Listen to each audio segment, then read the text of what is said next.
Hello everyone, Tony here bringing you my very first Shadowverse deck profile video. Now this is for the physical version of the card game that is Shadowverse called Shadowverse Evolve. The game officially launched here in the US June 30th. So it's a little over 2 weeks ago. Been having a blast playing this game. Um, it's a great time for anybody to get into it as like the game feels fresh. It's a really good callback to the earlier days of Shadowverse. Some of the card effects have been buffed, some have been nerfed or changed. Overall, though, I've been having a blast playing this deck. The game in general. So the deck I opted to play with the initial launch of the deck I actually played in the client itself, Dragoncraft. Now, for the most part, Dragoncraft has been my favorite deck for the longest time. I still play it to this day. I'm grateful Side Games decided to bring the physical release of this over here to the U.S. shores. Um, so I'm gonna get into the deck profile. If you haven't already, I strongly encourage people to get into this game. It is so fun. Um, the matches overall just have a bunch of thrill to it. Great strategy, great concept. Like, give the game a shot. Um, so with that in mind, we'll get into it. Like I said, my deck of choice for set one, and probably for the entirety of the game, will be Dragoncraft. I will be uploading other deck profiles, hopefully with the help of some of my friends that also play on our Discord server.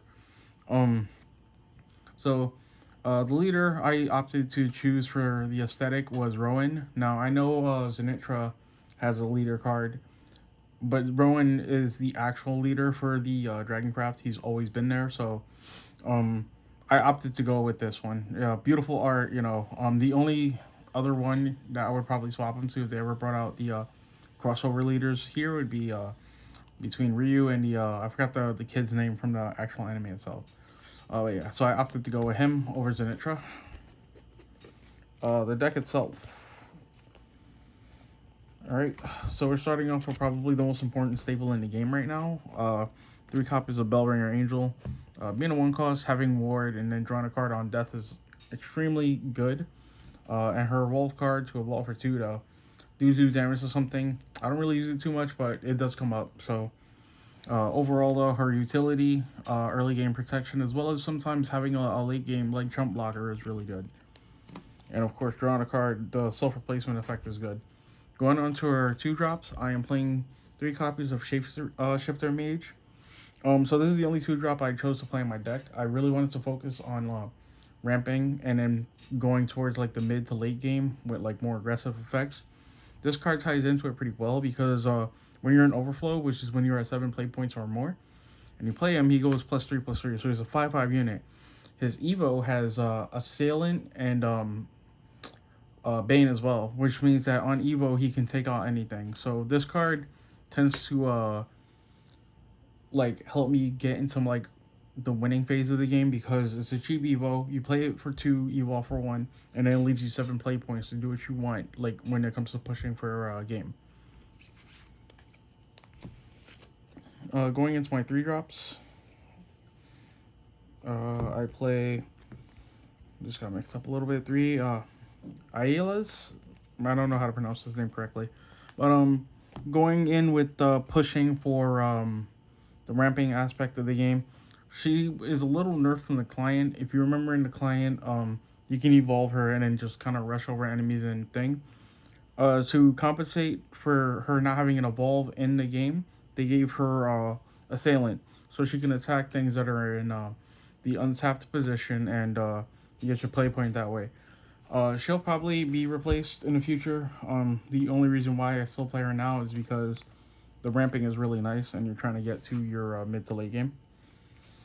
3 Dragon Warriors. For 1 Evo, he evolves into a unit that can do 3 damage. So a 4/4 body that does 3 damage on play is pretty good. Um, right now I don't see another 3 drop that deserves that spot, so it goes to him. And then I play 2 copies of Zenitra. Um, she's okay. Like I might replace her, which is why I haven't maxed rarity her yet. Um, I don't know if I want to keep playing her. I do like the idea that when you play her, you get the dragon, and then if you're in overflow, you can tap her, pay two. Well, you can always tap her and pay two, and then bring the dragon out. But if you're in overflow, you pay the two, bring your dragon out, and then you get your two back, and the dragon gets rush. Um. So like she has her moments where she really shines well, but her having only two health, she kind of gets blown up pretty easy. But a 5/5 body with rush is really nice too, and if you're in overflow and you play her for three, you could tap her, bring out the dragon, get your two back, and you got two bodies for three. So she has her moments where she's really strong. Um, but she's definitely like I would consider that spot a flex spot. The only 4-drop I play in the deck are Dark Dragoon Fortes. Just like in the OG card game, one of the strongest win cons in the deck. For 4, she comes down with Storm, and she has 5 power for 4 costs, which is kind of crazy.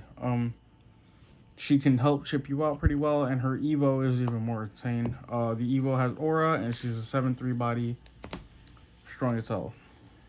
Going on to the 5-drops. The obvious card you play at 3 in this deck is Shenlong. A ward that draws you 2 cards is really good. And he helps you fix up your hand too if you drew kind of bad in the early game. And his Evo is like even better. With Evo on Evo you heal 5. So overall, this card is just really, really good. A 4/5 award is always crazy, and the fact that he draws you 2 cards and then doesn't lose like purpose because he is a ward, so strong.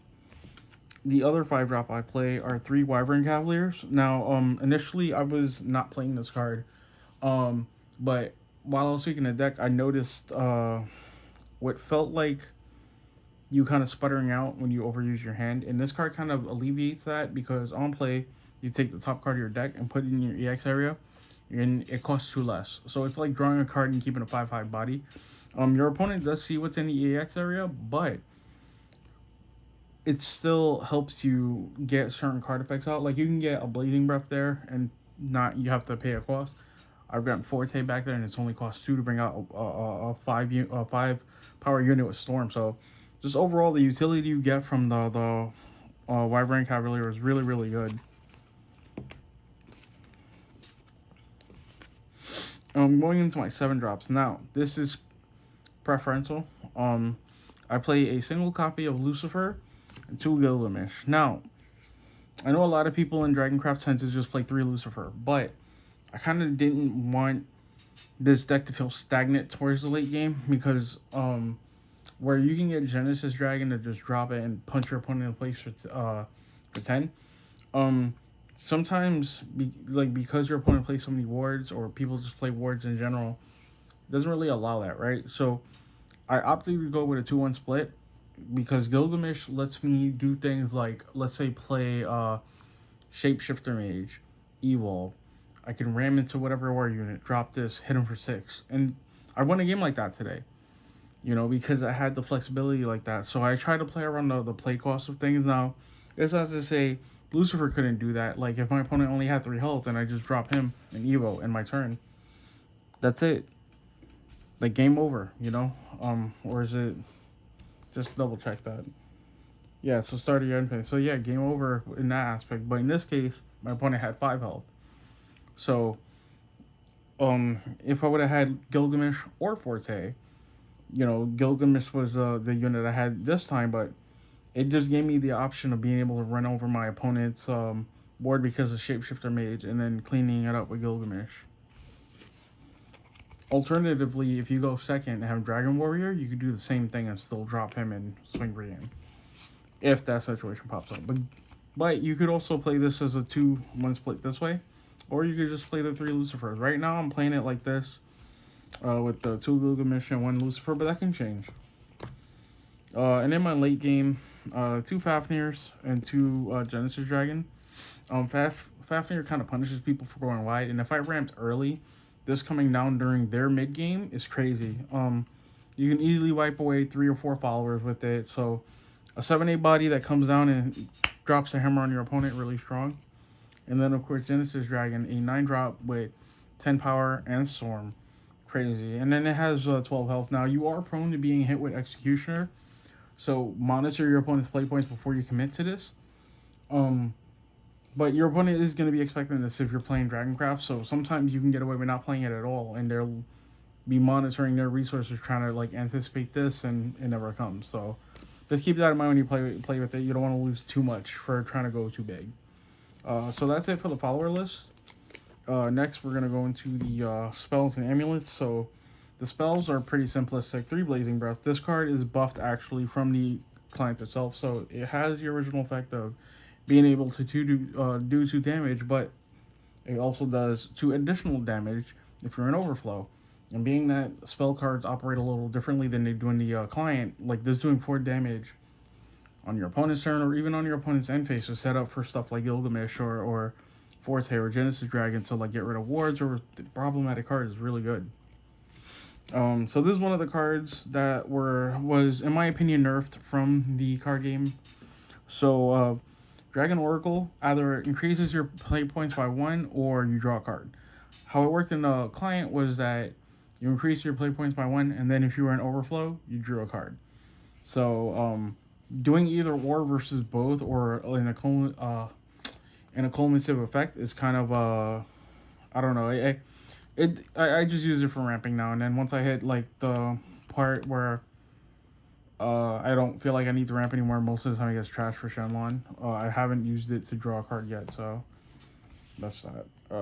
And then the last 2 spell cards I play are 2 executions.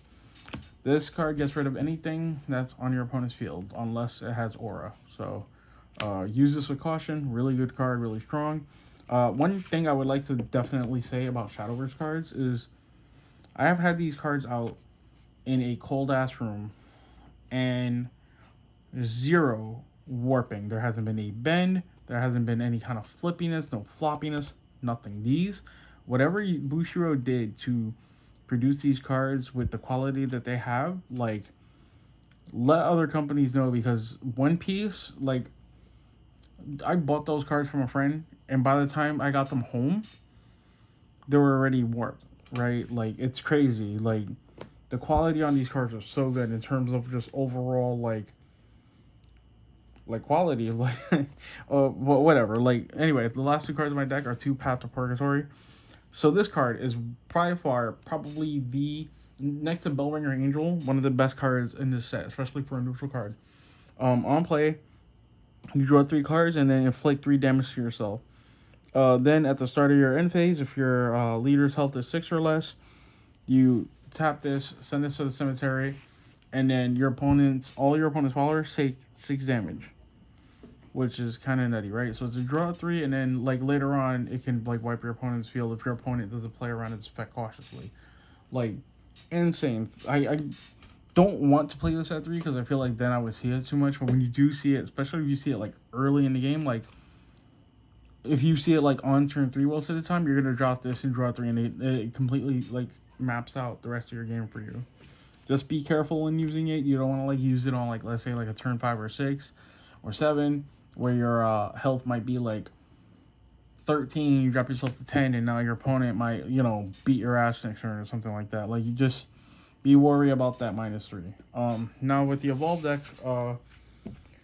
it's pretty simplistic. It's going to be 2 Fortes. You can go for 3. I feel like 2 is enough, realistically. Most of the time, by the time you hit the second Forte, the game should be over. 7/3 will aura, so your opponent has to either attack it or you do like an AoE thing to damage it. 2 Shenlongs. On Evolve, your leader heals for 5, and it has Ward still. It's a 5/6. Not bad for a card that just drew me 2 cards, and then he gains a +1/+1 on Evolve, so it's pretty good. 2 Shapeshifter Mage. Again, you can evolve him early to get rid of a problem because he has a Salient Bane with the on Evo Rush. Pretty good. Later on, a 5/5 with Bane is also really good. And then the 2 Dragon Warriors that does the 3 damage on Evo. And then the last 2 evolution cards are a Lucifer and a Bellringer Angel. Realistically, you could probably drop Bellringer for a 3rd Dragon Warrior.